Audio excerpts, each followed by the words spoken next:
ప్రభువైన యేసు నామమున మీ అందరికీ శుభాభివందనాలు.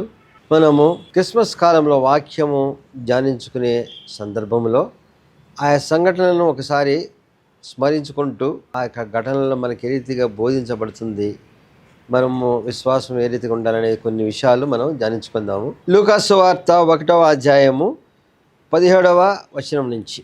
మరియు అతడు తండ్రుల హృదయములను పిల్లల తట్టునకును అవిధేయులను నీతిమంతుల జ్ఞానము అనుసరించుటకును త్రిప్పి ప్రభువు కొరకు ఆయుత్తపడి ఉన్న ప్రజల సిద్ధపరచుటకై ఏలియా యొక్క ఆత్మయు శక్తియు గలవాడై ఆయనను ముందుగా వెళ్ళును కనుక నీకు సంతోషమును మహా ఆనందమును కలుగును.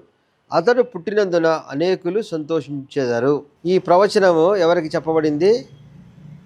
జకరియా అనే యాజకునకు మరి పరిశుద్ధ స్థలములో అర్పణ చేసే సమయంలో దేవదూత ద్వారా చెప్పబడింది. తల్లిదండ్రులు పిల్లల వైపు తిప్పటం అంటే ఏంటి? పిల్లలు ఏ రీతిగా పెరుగుతున్నారు, వాళ్ళ భవిష్యత్తు కార్యం ఏంటి, వారు ఏ రీతిగా ఉండాలి అనేది శ్రద్ధ వహించి తల్లిదండ్రులు పిల్లల్ని పెంచకపోతే, పిల్లలు పెరిగి పెద్దవారిన తర్వాత సరైన దేవుని యందు భయభక్తులు కలిగిన వారుగా, దేవుని విశ్వాసం కలిగిన వారిగా పెంచకపోతే వారి జీవిత క్రమంలో ఆ దేవుని విశ్వాసము, ఆ భయము, ఆ యొక్క భక్తి మరి కోల్పోయిన వారే ఈ లోకంలో విచ్చలవిడిన జీవితం జీవిస్తారు. కాబట్టి తల్లిదండ్రుల ప్రథమ బాధ్యత పిల్లలను సక్రమంగా పెంచడం. అది పెంచకపోయినప్పుడు లోకంలో మరి దుష్కార్యాలకు, దుర్నీతికి, మరి యొక్క పాపానికి అన్నిటికీ కారణము మరి అదే. కాబట్టి పిల్లలను క్రమబద్ధంగా పెంచే రీతిగా ఉండుటకు తల్లిదండ్రులను గద్దింపు కానీ మరి వాళ్ళందరినీ ఈ రీతిగా జరిపించే కార్యములో నడిపించుటకు, తర్వాత అవిధేయులైన వారిని నీతిమత్వానికి త్రిప్పుటకు, మరి అంతేగా దేవుని కొరకై సిద్ధపడిన వారిని అందరిని నడిపించుటకు ఏలేమంటే ఆత్మ గలవ కుమారుని కంటామన్నాడు. ఇటువంటి గొప్ప భాగ్యం ఎంతమందికి కలుగుతుంది? దేవుని ప్రవచనం చెప్పబడుతుంది, నీకు ఒక కుమారుడు కంటాడు. చాలా చోట్ల బైబిల్ గ్రంథంలో మనం చూస్తాం, కుమారుడు కంటావు, చాలా నీతిమత్వం కలిగి ఉంటారని. కానీ వారు చివరి వరకు ఉన్న సంఘటనలు తక్కువ. మరి యేసుక్రీస్తు జననములో ప్రత్యేకించబడి ఇది లిఖించబడిందంటే దీనికి ఒక ప్రత్యేకత ఉంది. ఎవరి గురించి ఇది రాయబడింది? యోహోను. ఆయన జీవితం మొత్తం కూడా దేవుని యొక్క సువార్తను ప్రకటించడంలోనే ఉన్నాడు. అందుకోసమే వచ్చాడు ఈ లోకంలోకి. యోహోను యొక్క తండ్రికి కలిసిన దర్శనం కానీ ఇవన్నీ కూడా ఈ క్రమంలో లిఖించబడినవి. ఇట్లాంటి కుమారుని కంటామని ఎవరు చెప్పబడింది? ఇది మరి జకరియాకి చెప్పబడింది. జకరియా అంటే ఎవరు? ఒక యాజకుడు. అబియా తరగతి. అబియా తరగతి అంటే ఆ యాజకుల్లో కొన్ని తరగతులు ఉంటాయి, దాంట్లో అబియాకు చెందిన తరగతులు. వీళ్ళకి పరిశుద్ధ స్థలంలో అంటే అతి పరిశుద్ధ స్థలంలోకి వెళ్ళి యాజకత్వం చేసి లేకపోతే అర్పణ చేసే సమయము అందరికీ కలిగేది కాదు. మరి కొంతమందికి కొన్ని సందర్భాల్లో చీట్లు వేసి ఇట్లా వచ్చినప్పుడు ఈయనకి కూడా ఒక సందర్భం వచ్చింది. ఈయన యాజకత్వం అతి పరిశుద్ధ స్థలంలో, ఇక అక్కడికి ఎవరు ప్రవేశించరు, వీళ్ళు మాత్రం వెళ్ళి అందరి తరపున అర్పణ చేస్తారు. అటువంటి స్థలంలో వెళ్ళినప్పుడు మరి ఆ యాజకునికి ఉన్న ప్రత్యేకత ఏంటి? ఎంతో విశ్వాసం కలిగి, దేవుని యందు నమ్మకం కలిగి, దేవుని యందు ఆ యాజకత్వం చేయటంలో ఎన్నో నిష్ట కలిగిన వాళ్ళు మాత్రమే చేయాలి, వెళ్ళగలుగుతారు. ఇతను ఎటువంటి వాడంటే ఇక్కడ వాక్యం చెప్పబడింది 1వ అధ్యాయము 5వ వచనంలో మనం చూస్తే, జకరియా అను ఒకడు యాజకుడు, అతని భార్య అహరోను కుమార్తెలు ఒకతే, ఆమె పేరు ఎలిజబెత్తు. వీరిద్దరూ ప్రభువు యొక్క సకలమైన ఆజ్ఞల చొప్పున న్యాయ విధుల చొప్పునను నిరపరాధులుగా నడుచుకొనుచు దేవుని దృష్టికి నీతిమంతులై ఉండిరి. దేవుని పట్ల ఎట్లున్నారు? నిరపరాధులుగా, న్యాయబద్ధంగా, నీతిమంతులుగా, ఆజ్ఞలను పాటించే వారిగా ఇంత క్రమము కలిగి దేవుని సన్నిధిలో ఉన్నారు. అయితే వీరికి వృద్ధాప్యం వచ్చేసింది, వీరికి పిల్లలు లేరు. మరి దేవుని యందు నిలిచిన వారికి ఫలించి అభివృద్ధి చెందమని దీవెన ఫలించాలి కదా. మరి వీరి విషయంలో జరగలే. వీరికి పిల్లలు కలలేదు కాబట్టి దేవుని అడుగుతున్నారా? అడగకుండానే మరి దేవుని సన్నిధిలో ప్రార్థన చేస్తున్నారంటే అక్కడ లిఖించబడలేదు. కానీ వీళ్ళు దేవుని సన్నిధిలో రీతికి ఎప్పుడు కూడా ఇంకా నిరపరాధులుగా, న్యాయబద్ధంగానే జీవిస్తూ ఉన్నారు. మరి ఇంతగా జీవించిన వారి నిరీక్షణ ఏంటి? దేవుడితో వాళ్ళకి పిల్లలను ఇస్తాడనే మరి ఆశ, విశ్వాసం ఉంటుంది. మరి అటువంటి విశ్వాసం ఉన్న వాళ్ళకి దేవుని దూత కనబడి చెప్తుంది ఏమని? నీ యొక్క ప్రార్థన దేవుని సన్నిధికి వినబడింది, నీ భార్య నీకు కుమారుని కంటని చెప్పింది. దేవుని వాక్కు వినబడినప్పుడు ఏం చేయాలి? వాళ్ళు విశ్వాసాన్ని బలపరచుకోవాలా? లేకపోతే ఏమంటాడు ఇక్కడ? అది ఎలాగ సంభవం అవుతుంది? నేను ఇంకా వృద్ధుడిని అంటే అంత నీతిమత్వం కలిగి న్యాయ విధులు పాటిస్తూ, ఆజ్ఞలు పాటిస్తూ జీవిస్తున్న నీకు దేవుని వాక్కు ప్రత్యక్షమై చెప్పినా అది జరుగుతుందా అనే సంశయంలో ఉన్నావంటే నువ్వు ఎక్కడున్నట్లు ఇవన్నీ పాటిస్తున్నావు, అనుసరిస్తున్నావు, కానీ విశ్వాసంలో ఉన్నట్టు కాదు, నిరీక్షణ ఉన్నట్టు కాదు. నీకు శారీరకమైన లోకానుసారమైన వృద్ధాప్యం వచ్చేసింది కాబట్టి నాకు ఇక కుమారులు కనరు.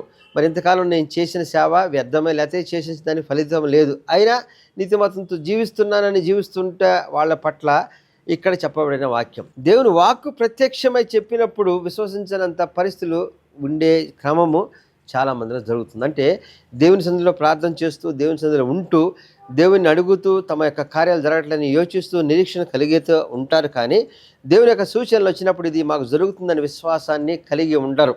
అంటే వారి విశ్వాసము కొంత లోకానుసారముగా జీవించేది రీతిగా, వీళ్ళు కూడా అంతే, ఈ లోకానుసారముగా ఈ శరీరాలు వృద్ధాప్యంలో మాకేమి కలుగుతారు కాబట్టి అది ఎలాగూ సంభవం అని దేవదూతను ప్రశ్నించే పరిస్థితులు వచ్చినాయి. అంటే దేవుని వాక్కు మనకి రావటమే కష్టం. దేవుని వాక్కు వచ్చినప్పుడు అది విశ్వసించిన వారి నిరీక్షణ ఫలించే సమయం కాబట్టి విశ్వాసంతో ఉండాలి, కానీ ఇది ఎలాగూ సంభవం అంటే నీ విశ్వాసం ఏమైనట్టు, నీ యొక్క నిరీక్షణ ఏమైనట్టు, నీ యొక్క నీతిమత్వం ఏమైనట్టు, నువ్వు ఎందుకనో జీవిస్తున్నావు. ఇంతగా దేవుని ఎందుకు జీవించిన నీవు దేవుని యొక్క కృపను పొందలేకపోతా కారణము ఇటువంటి అవిశ్వాసమే. కాబట్టి మన జీవితాల్లో మనం చాలా కృపలు పొందలేకపోతున్నాం, చాలా విషయాలు వెనకబడిపోతున్నాం, చాలా విషయాలు మనము మరి సాధించలేకపోతున్నాం, లేకపోతే ముందుకు వెళ్ళలేకపోతున్నాం. దేవుని కృప లేక కాదు, మనకు విశ్వాసములో పరిపూర్ణత లేక అడుగుతున్నాం, జరుగుతుంది అనుకుంటున్నాం, కానీ జరగదనేది మన మనసులో మరి లోకానుసారమైన జ్ఞానంతో మనం యోచించినప్పుడు ఆ క్రియలు ఆటంకములై జరగకుండా ఉండే పరిస్థితులు ఉన్నాయి. అందుకు ఈయన సమాధానమే చెప్తుంది, ఏమని, అది ఎలాగ సంభవం అని.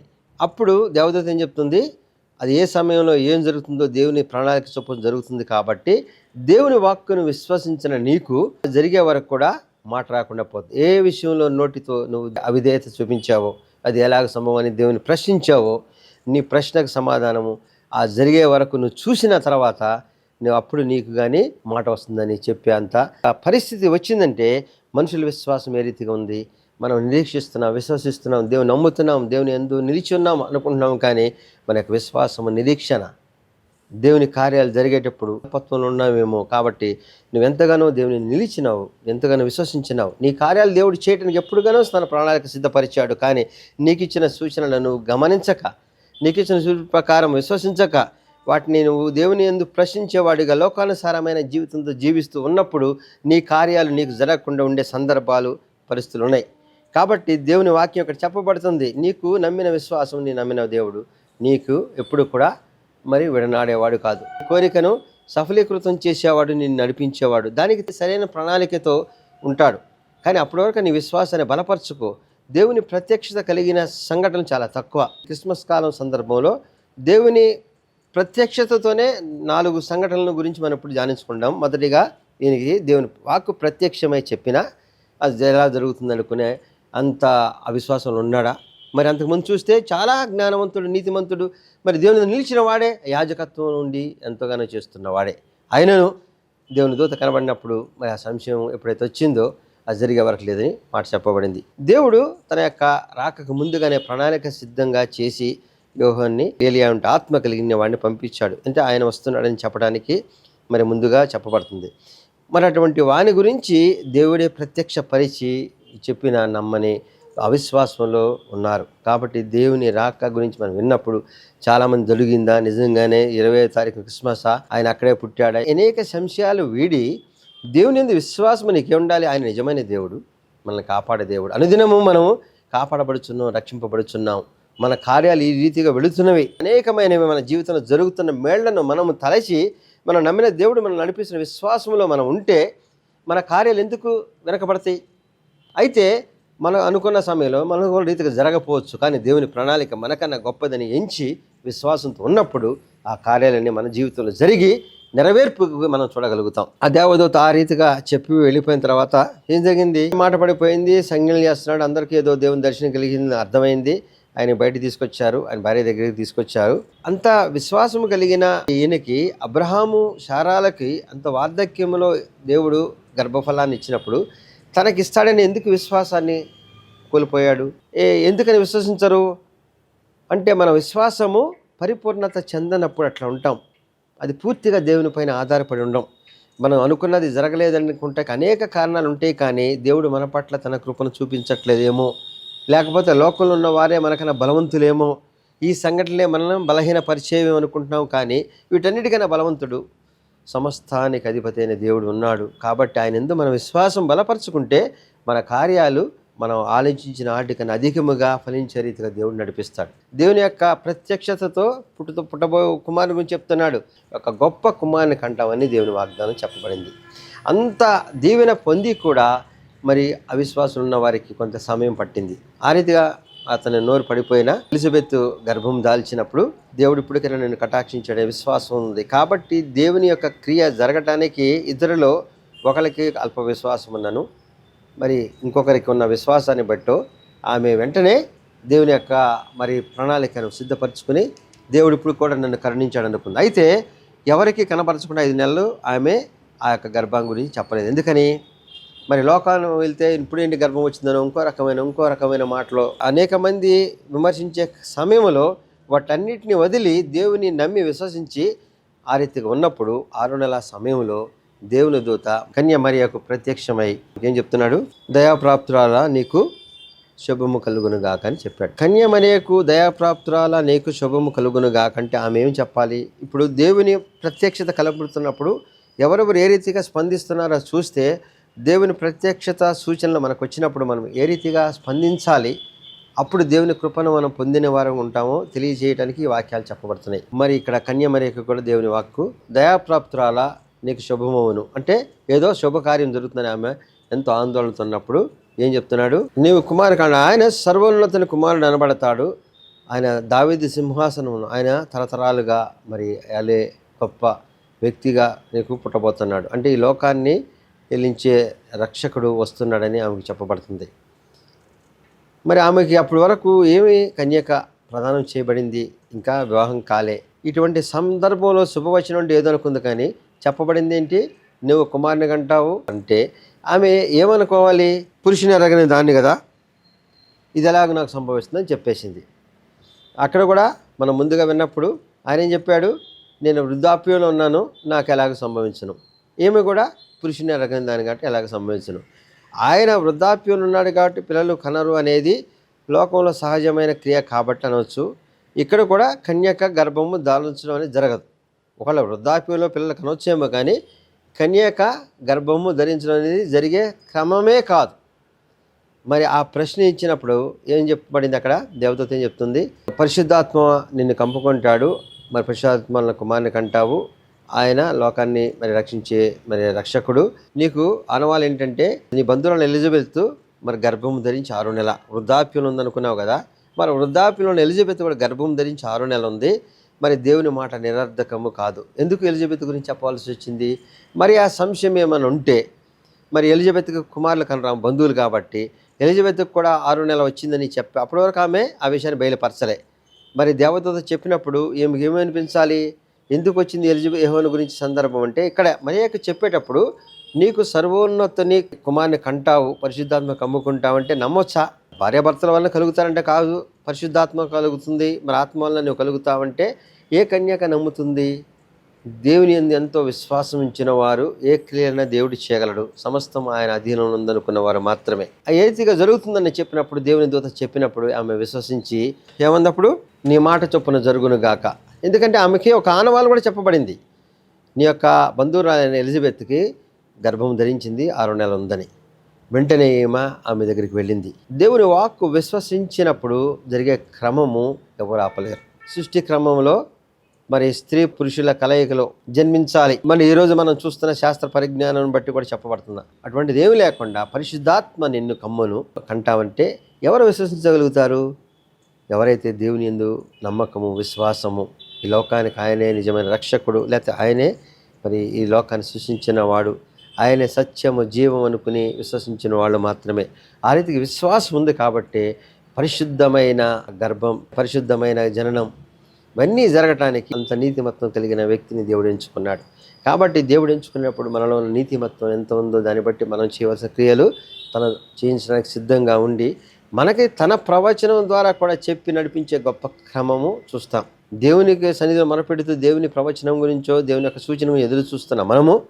దేవుని ప్రవచనమే మనకు వచ్చే సందర్భం ఎప్పుడు మన యొక్క నీతిమత్వం అంతగా ఉన్నప్పుడు. ఆమె ఎంతగా విశ్వసించింది, ఎంత నీతిమత్వం కలిగి ఉందంటే, మరి ఆమెకున్న సమస్తమును ఆయన ముందు ఉంచి, నేను ఈ పరిస్థితిలో ఎట్లా దేవంటే, నీకు ఈ రీతిగా జరుగుతుంది, నీ యొక్క బంధువురాలు కూడా జరిగింది, నీకు ఇదే ఆనవాలు, దేవుని మాట నిరర్ధకము కాదన్నప్పుడు దేవుని మాట చొప్పున జరుగుగా కానీ విశ్వాసంతో ఉంది. కాబట్టి ఆ విశ్వాసాన్ని బలపరిచి ఆమె వెంటనే ఎలిజబెత్ దగ్గరికి వెళ్ళినప్పుడు ఆమె గర్భము ధరించి 3 నెలల వరకు కూడా అక్కడ ఉండగలిగింది. అంటే మరి గర్భము ధరించి 3 నెలల వరకు చాలా పరిస్థితులు సరిగ్గా ఉండలేకపోతే ఉండరు. ఎందుకని ఆమెకు వివాహం కాలే, ప్రధానమైంది. వెంటనే తెలిసిన వాళ్ళు ఏం చేస్తారు, రాళ్ళతో కొట్టే సాంప్రదాయం.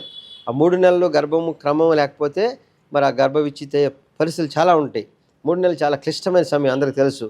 అటువంటి 3 నెలలకు కూడా ఆమె అక్కడికి వెళ్ళి ఆశ్రయాన్ని పొంది దేవుడు నడిపించాడు. ఎందుకని లోకలతో ఎటువంటి శోధన రాకుండా. దేవుని కార్యం జరిపించాలంటే దేవుని క్రమము మనకి తెలియదు, ఆయన నడిపించే విధానము అగోచరం.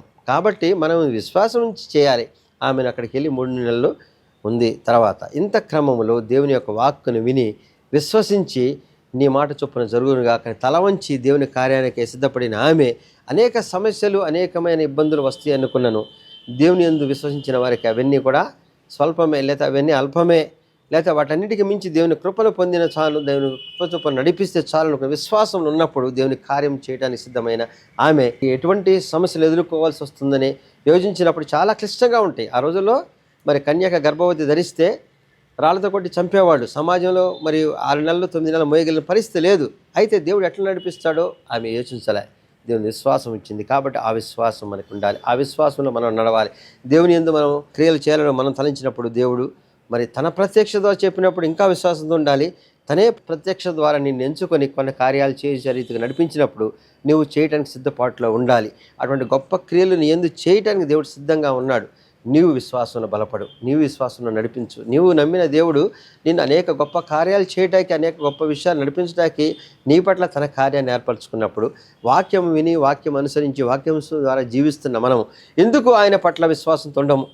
మరి ఎందుకు ఆయన ఎందుకు నమ్మిక ఉంచము? ఆయన పైన ఆధారపడము. ఆయన పట్ల మనం ఉన్న విశ్వాసం మన యొక్క జీవితాలను అనేక రీతిలో మరల్చి ఆయన కృపను పొందిన ధన్య జీవులుగా మనల్ని ఉంచే గొప్ప కార్యములో ఈరోజు మనకి వాక్యంలో చెప్పబడిన విషయాలు మనం భద్రపరచుకోవాలి. మూడవదిగా మనం చూస్తే యేసేపుకి కూడా వచ్చింది. మత్తయి సువార్త 1వ అధ్యాయము 19వ వచనం మనం చూస్తే, యేసుక్రీస్తు జనన విధానం ఎట్లనగా ఆయన తల్లి అయిన మరియ యేసేపునకు ప్రదానం చేయబడిన తరువాత వారు ఏకము కాకమును ఆమె పరిశుద్ధాత్మ వలన గర్భవతిగా ఉండెను. ఆమె భర్త అయిన యేసేపు నీతిమంతుడై ఉండి ఆమెను అవమానపరచనొల్లక రహస్యముగా ఆమెను విడనాడ ఉద్దేశించాను. అతడు ఆ సంగతుల గురించి ఆలోచిస్తుండగా ఇదిగో ప్రభు దూత అతనికి స్వప్నమందు ప్రత్యక్షమై, దావీదు కుమారుడైన యేసేపు నీ భార్య అయిన మరియను చేర్చుకొను, భయపడకము. ఆమె గర్భం ధరించినది పరిశుద్ధాత్మను కలిగినది. ఆమె యొక్క కుమారుని కనిను, తన ప్రజలను వారి పాపలను ఆయనే రక్షించును కనుక ఆయనకి యేసు అని పేరు పెట్టము. ఇది అక్కడ ప్రవచనం చెప్పబడింది. నీతిమంతుడైన యేసేపు అని ఉంది అక్కడ. అంటే నీతిమత్వంతో కలిగి జీవిస్తున్నాడు కాబట్టి వీళ్ళిద్దరికి ప్రధానం జరిగింది. మరి దేవుని ప్రణాళిక ఉంది కాబట్టి ప్రధానం జరిగినాక వివాహం జరిగితే ఉంది, వివాహంలో మామూలు పిల్లలకు అంటారు కాబట్టి దేవుని కుమారుడిని మనం చెప్పలేము. ఇక అన్నీ ఈ అవునా కాదని చెప్పే అంశాలు ఉంటాయి. కాబట్టి దేవుని ప్రణాళిక ఎంతో స్పష్టంగా చెప్పడానికని కన్యక గర్భాన జన్మించాడు ఆయన. అంటే ఆయన పరిశుద్ధమైన జన్మము మరి మనుషుల వలన జరిగేది కాదు. ఆదాము వాళ్ళు చేసిన పాపము వారి పిల్లలకి అందరికీ వచ్చిందని మనం విన్నాం కదా. మరి ఆ రీతిగా కాకుండా పరిశుద్ధమైన జన్మము కలగాలి కాబట్టి మరి ఆమెకి గర్భవతి ఆ రీతిగా అయింది. దాన్ని సమర్థించగలిగినాడు, దాన్ని తీసుకుని వెందుకెళ్ళగలిగినాడు. ఎందుకని ఆ రోజుల్లో అటువంటి గర్భం వస్తే రాళ్లతో చంపే క్రమం, దాన్ని తప్పించుకునే అవకాశం లేదు. తప్పించబడాలంటే నీతిమంతుడై ఉండాలి. నీతిమంతుడై ఉంటే మరి వింటాడా దేవుని యొక్క మాటను? అంటే దేవునికి ఆయన వాక్కు ప్రత్యక్షమైంది. ఎందుకని రహస్యముగా విడనాడాలనుకున్నాడు. నీతిమంతుడని చెప్పబడిన దానికి ఆ రహస్యం విడనాడటానికి చాలా సంబంధం ఉంది. నీతిమంతుడు కాబట్టి ఆమె పైన అభియోగాలు చేసి ఇంకో రకంగా చేసి ఈయన వెళ్ళిపోవచ్చు. ఎందుకని ఈయనదేం పాపం లేదు, ఆమె గర్భవతి ధరించింది. ఎవరు చెప్పినా ఎవరు నమ్మరు. సమాజంలో మనం చూస్తున్నాం చాలా సందర్భాల్లో ఇటువంటి అవకాశాలు వచ్చినప్పుడు అవి లేదు మంచి జరుగును అనుకుని మనం చేస్తామా? కళ్ళ కనబడుతుంది, ప్రత్యక్షంగా కనబడుతుంది, చూస్తున్నాం కదా, ఇటువంటి దుర్మార్గ క్రియలు అనే మనం అంటాము. కానీ దేవుని జ్ఞానంతో యోచించము. అంటే ఆ విషయాలు తీర్పు చెప్పగలిగిన వాళ్ళం మనం కాదు. ఆ విషయాలు ఎందుకు జరిగినాయో కూడా మనకు తెలియదు. మనకు కనబడుతున్న వాటిని చూసి అనేక రీతులుగా శోధించడం, మాటలతో హింసించే కార్యము, మనుషుల క్రియలతో కూడా చూపించే కార్యాలు జరుగుతున్నప్పుడు మరి నీతిమత్వం కలిగిన చాలా బాధపడుతూ ఉంటారు. కానీ దేవుని కృపను పొందుతారు వాళ్ళు. మనుషుల వలన లాభం పొందాల్సిన అవసరం వాళ్ళకి లేదు. కాబట్టి వారి నీతిమత్వం వారిని గెలిపిస్తుంది. కాబట్టి యేసేపు ఆ విషయం తెలిసిన వెంటనే లోకంలో ఎటువంటి క్రమం జరుగుతుందో తెలుసు కాబట్టి భయపడిపోయాడు. లేకపోతే అటువంటి క్రమాన్ని తప్పించడానికి ఆమెను రహస్యంగా విడనాలనుకున్నాడు, ఎవరికి చెప్పకుండా. నీతిమంతుడు కాబట్టి ఇతరులపైన అభియోగం చేసి, ఇతరులపైన దోషం నేర్పి, ఇతరులపైన దోషులని చెప్పి, ఇతరుల పాపం చేస్తున్నారని చూపిస్తూ లోకంలో జీవించే అనేక మంది కన్నా, వీరి నీతిమత్వం లేకపోయినా నీతిమంతులుగా కనబడే వారి కన్నా ఈయన నీతిమత్వం ఏ రీతిగా నడిపిస్తుంది. అవమానకరమైన అనిపించినను, మరి దాని నుంచి తప్పించుకోలేని పరిస్థితి వచ్చినాను రహస్యంగా విడనాలనుకునే ఒక క్రియలో ఆయన నీతిమత్వం కనబడుతుంది. కాబట్టి ఆయన ప్రత్యక్షమే చెప్తున్నాడు, యేసేపు నువ్వు చేయవలసిన కార్యం అది కాదు, ఎందుకంటే ఆమె పరిశుద్ధాత్మ గర్భవతి అయినది, కుమారుని కంటాడు. ఈ ప్రజలందరూ రక్షించడానికి ఆయన వస్తున్నాడు. కాబట్టి ఈ కార్యం అంతా జరగబడుతుంది, విశ్వసించమన్నప్పుడు విశ్వసించాడు. మరి దేవుని నిరీక్షణ విశ్వాసం కలిగిన వారు మరి దేవుని వాక్కు ప్రత్యక్షమైనప్పుడు చేసే క్రమము యేసేపులో మనకు కనబడుతుంది. కాబట్టి యేసేపు గురించి బైబిల్ గ్రంథంలో ఎక్కడ మరి ఇంకా తర్వాత దోషపూరితమైన మాటలు లేవు. నీతిమంతులుగా ఉన్నవారు చేసే క్రియల్లో ఇది చాలా ప్రాముఖ్యమైనది. మన నీతిమత్వం మన క్రియల వలన కాదు, మనం ఏ రీతిగా స్పందిస్తున్నామో పరిస్థితులను, ఏ రీతి ఇతరులతో మనం సంభాషిస్తున్నాం, ఏ రీతి ఇతరులను మనం మరి చూస్తున్నాం అనే విషయాలు, ఇతరుల్లో ఉన్న మంచిని చెడ్డను మనం వదిలి వారి చెడ్డనే ఎక్కువగా మరి చూపిస్తూ, లేకపోతే వారి చెడ్డ కార్యాల గురించి మాట్లాడుతూ వారి పట్ల ద్వేషపూరితమైన జీవితంతో మనం జీవించి నీతిమంతులుగా మనం చెప్పుకోవటం తగినది కాదు అని ఇక్కడ వాక్యం చెప్తుంది. మన నీతిమత్వం ఇతరులని ద్వేషించకుండా వారిని ప్రేమించి చెడు తలంపులను తొలగించే రీతిగా ఉన్నప్పుడు మాత్రమే దేవుని ప్రేమను చూపించి నీతిమంతులుగా జీవిస్తారు. నీతిమత్వం అనేది దేవుని నిలిచి దేవుని ప్రేమను చూపించేదిగా ఉండాలి. కాబట్టి ఎప్పుడైతే చూపించాడో మరి ఆ గర్భాన్ని ధరించి మరి యేసుక్రీస్తు జననాన్ని ఇవ్వగలిగింది, దేవుని కృపను పొందగలిగింది. కాబట్టి దేవుని వాక్కు ప్రత్యక్షతను పొందగలిగి యేసేపు ఆ కార్యం నిర్వర్తించడంలో మరి ఆ నీతిమత్వాన్ని నిలుపుకొని గొప్ప వ్యక్తిగా ఉన్నాడు. 4వదిగా మనం చూస్తే మరి దేవదూతలందరూ ఆ మార్గాన ఉన్న ఆ గొల్లాలకు కనబడి దేవుని యొక్క సువార్తమానం చెప్పారు. ఎక్కడ ఉంది? లూకా సువార్త 2వ అధ్యాయం 11వ వచనంలో మనం చూస్తే, దావీదు పట్టణమందు నేడు మీకు రక్షకుడు మీ కొరకు పుట్టి ఉన్నాడు, ఆయన ప్రభువైన క్రీస్తు, దానికి ఇదే మీ కానువాలు. ఒక శిశువు పొత్తిగొడ్డలతో చుట్టబడి ఒక తొట్టిలో పండుకొని ఉండుట మీరు చూచెదరని వారితో చెప్పాను. వెంటనే పరలోక సైన్య సమూహం ఆ దూతతో కూడా నుండి సర్వోన్నతమైన స్థలంలో దేవునికి మహిమయు ఆయన కిష్టులైన మనుషులకు భూమి మీద సమాధానం కలుగుగా కానీ దేవునికి స్తోత్రము చేయుచుండెను. దేవుని ప్రత్యక్షత కనబడగానే వాళ్ళు చెప్పగానే ఏం చేశారు? వీళ్ళు పామరులు, పశువులు కాచుకుంటూ అడవుల్లో ఉంటారు, ఊరికి వెలపల జీవించేవారు. జ్ఞానం చాలా తక్కువ. గొర్రెలు కాపర్లు అన్నా కానీ, గొర్రెలు కాయటంలో కానీ, గొర్రెలను పెంచడంలో కానీ ఆడుకున్న మరి కాపరత్వం అనేది అది వేరేగా చెప్పబడుతుంది. వారికి లోక జ్ఞానము, దేవుని జ్ఞానము, ఇవన్నీ విషయాలు చూస్తే చాలా తక్కువ తెలిసిన వారు దేవుని ప్రత్యక్ష వింటి కూడా ఏంటి వీళ్ళు చెప్తున్నారు, ఇదేదో అక్కడ పొత్తిగొడ్లతో పశువుల తోటిలో పడుకుంటాం ఏంటి, దేవుడు అంటే మరి ఎక్కడో రాజప్రసాదం పుట్టాల్సింది, వాళ్ళకి తెలిసినంతవరకు జ్ఞానం కదా అనే అవహేళన చేయకుండా, లేదా వారు చెప్పిన మాటలను చులకనగా తీసుకోకుండా, ఇదేదో దేవుని చేత ప్రత్యక్షపరచబడిందే అనే విశ్వాసంతో వారు వెళ్ళి చూసి విశ్వసించి ఆ మాటను తలపోసుకొనొచ్చు వారు అనేక మందికి ప్రచురం చేసేవారిగా కనబడుతుంది. దేవుని యొక్క సువార్తను పంచేవారిగా ఒక పామరులను దేవుడు ఎంచుకుని మరి దేవుని యొక్క సువార్తను చెప్పినప్పుడు వారు వెంటనే అనుసరించారంటే ఎవరు నీతిమంతులు? పరిశుద్ధ స్థలములో దేవుని ఆరాధిస్తూ నీతిమత్వం కలిగిన వాడు మరి జకరయ్య. అడవులలో పశువుల మందుతో పాటు ఎటువంటి జ్ఞానం లేకుండా జీవించే వాళ్ళు వీళ్ళు.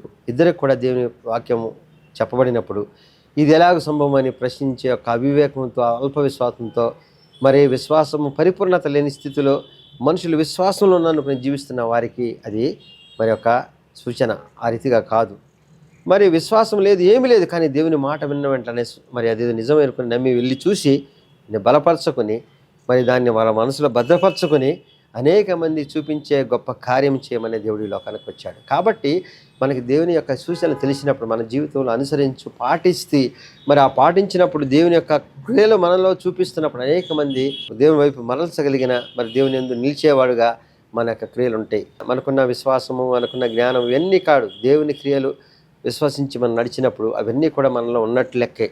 అంతేగాని దేవుని కార్యాలు చేస్తున్నామని, నీతిమత్వంలో ఉన్నామని లోకానుసారమైన అనేకమైన క్రియలు చేసి దేవుని యొక్క వాక్కు ప్రత్యక్షమైన దాన్ని నమ్మలేక అవిశ్వాసంలో ఉండే కన్నా, లేదా దాన్ని మనం అపహాస్యం చేసే పరిస్థితులు, అయితే దాన్ని అపనమ్మకంతో జీవించే క్రమం కన్నా దేవుని యొక్క మాట విన్నప్పుడు మనకున్న జ్ఞానాన్ని మించి, లేకపోతే మనకున్న జ్ఞానంతో యోచించక విశ్వసించి వెళ్ళి చూసి నమస్కరించి మరి అక్కడ ఆ యొక్క మాటలను భద్రపరుచుకొని అనేక మందికి చెప్పే గొప్ప సంఘటన చూసినప్పుడు మనం ఈ క్రిస్మస్ కాలంలో చేయవలసిన క్రమం అదే. దేవుని మాట చొప్పున మనం మన జీవితాలు నడుచుకుంటూ, దేవుని మాట చొప్పున మన యొక్క జీవితాలను ముందుకు తీసుకువెళుతూ, మన దేవుని యొక్క క్రమం మనం చూపించినప్పుడు నిజమైన క్రిస్మస్ అంటే దేవుడు ఈ లోకంలోకి వచ్చింది ఎందుకు? ప్రజలందరినీ రక్షించడానికి వచ్చాడు, ప్రజలను కాపాడటానికి వచ్చాడు. కాబట్టి మన యొక్క క్రమం ఏ రీతిగా ఉండాలి? యోహాను జన్మడానికి ఏం చెప్పాడు? అనేక మందిని దేవుని వైపు మరల్చుటకు నడిపించడానికి ఆయన ప్రత్యక్షతతో యోహాన్ని దేవుడు జన్మనిచ్చాడు. అటువంటి ప్రత్యక్షత మన కుటుంబాలు జరగాలి. అటువంటి ప్రత్యక్షత మన కుటుంబాలు జరగాలంటే అంత విశ్వాసంతో ఉండాలి. మరి అంత యాజకత్వం చేసిన ఆయనకి ఉన్న అల్ప విశ్వాసము కొంతకాలము మరి మాట్లాడని పరిస్థితి వస్తే, మరి వీరికి మాటలే రాని, సరిగా మాట్లాడలేని ఒక గ్రాంధికము తెలియని వీరు మరి దేవుని యొక్క మాటలు ప్రచురపరచు, స్తుతించు గొప్ప కార్యం చేయగలిగారంటే దేవుని క్రియలో క్రమములో మనము ఎక్కడికైనా నడిపించగలుగుతాం. కాబట్టి విశ్వాసంలో ఆయన్ను మన యొక్క క్రియల ద్వారా మహిమపరిచే వారిగా మనం ఉండాలి. మన క్రియల ద్వారా దేవుని యొక్క మాట చెప్పినప్పుడు వెంటనే విని నమ్మి విశ్వసించి అనుసరించి లోకానికి దేవుని బిడ్డనివ్వగలిగిన గొప్ప వ్యక్తిగా మరి అమ్మ ఉంది. ఆ రీతిగానే నీతిమత్వం కలిగిన యేసేపు దేవుని మాట విన్నప్పుడు లోకంలో అనుసారమైన జీవితం, లోకానుసారమైన యోచన కాకుండా విశ్వసించినప్పుడు దేవుని రాకకు సిద్ధపాటు చేసే నీతిమంతుడిగా మిగిలిపోయాడు. కాబట్టి దేవుని రాకకు నీతిమంతుడిగా మిగిలిన వీరిద్దరూ దేవుని రాకలో పామరులైనను లోకానికి ప్రచురపరిచిన వారు దేవుని ప్రధాన యాజకులుగా దేవుని సన్నిధిలో మరి ఎంతో పరిశుద్ధ స్థలంలో ఉన్న ఈ జకరయ్య కొంతకాలము అవిశ్వాసంలో పడిపోయాడు. కాబట్టి మన విశ్వాసం ఏ రీతి ఉందో మనం యోచించాలి. దేవుని యొక్క సూచనను అనుసరించి మన జీవితాలు నడుచుకున్నప్పుడు దేవుని యొక్క రాక మన కుటుంబాల్లో, లేకపోతే మన కుటుంబాల్లో జరిగే గొప్ప క్రమంలో యోహాను వంటి గొప్ప కుమారుల కనే గొప్ప క్రమం. ఆ రీతిగానే పామరులుగా మనకి ఇప్పటివరకు దేవుని జ్ఞానం లేదు, విశ్వాసం లేదు, అయినను ఈరోజు దేవుడు పిలిచి చెప్తున్నాడు. అది విశ్వసించినప్పుడు గొల్లలు ఏ రీతిగా మరి అభినందించిన స్థితిలో ఉన్నారో ఆయన స్తుతించి మహిమపరిచి ఆయన యొక్క క్రియలు చేసి దేవుని గొప్ప కార్యం చేయాలని అనేక మంది కన్నా గొప్పవారిగా ఎంచబడ్డారో, నీవు నేను కూడా ఆ రీతిగా ఎంచబడటానికి విశ్వాసం కావాలి, దేవుని నమ్మకం కావాలి. కాబట్టి క్రిస్మస్ కాలంలో దేవుని ఇచ్చే సందేశము, దేవుని మాదిరికరమైన జీవితం మనం జీవించినప్పుడు, విశ్వాసంలో ఆయన ఎందుకు నిలబడి ఆయన పైన ఆధారపడినప్పుడు మన యొక్క క్రియలు క్రమము దేవుణ్ణి ఆరాధించేవిగా, మహిమపరిచేవిగా, ఆయన నిలిచేవిగా ఉంటాయి. కాబట్టి మనం ఎంత నీతిమంతులమో, ఎంత విశ్వాసం అనేది మన యొక్క క్రియల ద్వారా, నమ్మిన విశ్వాసం ద్వారా బయలుపరిచే రీతిగా దేవుని వాక్యము, మరి దేవుని వాక్యమే మన దగ్గరికి వచ్చింది. ఇక్కడ ఈ నలుగురు మన సంఘటనలు చూస్తే దేవుని జనన కాలంలో ప్రత్యక్షంగా దేవుని వాక్కును పొందిన నలుగురు విషయంలో మనం చూసాం. ఆయన వాక్కు వచ్చిన, ఆయన వాక్కును అనుసరించి ఆయన కృపను పొందే రీతిగా ఉండే క్రమము మన జీవితంలో ఉండాలని కోరుతూ దేవుని పేరట మీ అందరికి వందనాలు. సర్వశక్తి మిక్కిలి కనికరముల తండ్రి, మహోన్నతుడైన యేసయ్య రక్షక వందనాలు తండ్రి. నీ వాక్యం ద్వారా ప్రత్యక్షతలు చూపించావు తండ్రి. దాంట్లో మా విశ్వాసం ఏ రీతిగా ఉందో నీ వాక్యం ద్వారా సెలవు ఇచ్చిన దేవా, ఇవన్నీ మననం చేసుకున్నప్పుడు మా జీవితాల్లో విశ్వసిస్తున్నాము, నడుస్తున్నాము, ఎక్కడో మరి అల్పవిశ్వాసంలో పడుతున్నాయి మేము. ఆ రీతిగా కాకుండా నీ వాక్యం వెళ్ళి నీపైన ఆధారపడి నిన్ను విశ్వసించి నీ క్రియలు చేసిన గొప్ప కార్యాలు మా యొక్క జ్ఞానాన్ని బట్టి, మా యొక్క నీతిమత్వాన్ని కాదు తండ్రి, మా యొక్క విశ్వాసాన్ని, నీ యందు నమ్మకాన్ని బట్టి నడిపిస్తామని మరొకసారి మా జీవితాలకు తెలియజేసిన దేవా, క్రిస్మస్ కాలం అటువంటి గొప్ప సందర్భాన్ని మేము ఎంచుకొని ఆ విశ్వాసాన్ని బలపరుచుకొని నిన్ను ఆరాధిస్తూ స్తుతించి సంతోషంగా జరుపుకునే గొప్ప క్రమం మా జీవితాలు నడిపించమని క్రీస్తు వారి పేట పెట్టుకుంటున్నాం తండ్రి. ఆమెన్.